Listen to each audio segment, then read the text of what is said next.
మన జీవితంలో కొన్ని కష్టాలని నా బతుకుని తలుచుకుంటూ ఒక 175 పద్యాలు రాసుకున్నాను. సో ఇప్పుడు నాకు మంచి బతుకులు ఇచ్చినట్టు ఈశ్వరుడు నా బతుకు గురించి ఒక 5 పద్యాలు. ఏమి పుణ్యము చేసినో ఎరుగనేను, ఏమి పుణ్యము చేసినో ఎరుగనేను, కంటి పాపలా చూసిది కన్నవారు, కంటి పాపలా చూసిది కన్నవారు, భర్తకెంతో సహకరించు భార్య వచ్చే, భర్తకెంతో సహకరించు భార్య వచ్చే, విరచినంతనే బలితే పిల్లలొచ్చే,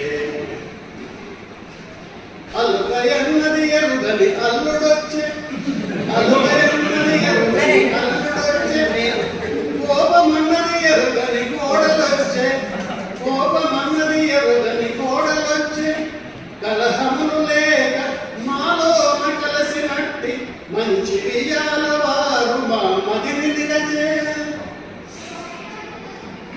పిల్లలు అమెరికాలో స్థిరపడుతున్నామని తప్పు పట్టలేదండి. నా పిల్లల గురించి ఇక్కడ అవకాశాలు లేనప్పుడు విదేశాలకు వెళ్ళడం తప్పలేదు.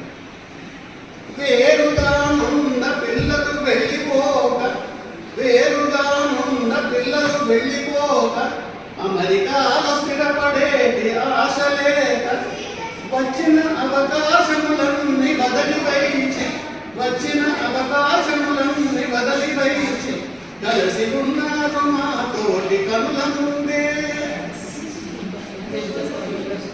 కన్నవారిపై కడు ప్రేమ కలిగి ఉంది, కన్నవారిపై కడు ప్రేమ కలిగి ఉంది, చూచుచుండిరి మమ్ము సుఖముగాను, వారి అనురాగ ఫలముగా వచ్చినారు, ముద్దుల మనుమలిద్దరు ముఖము కూర్చా,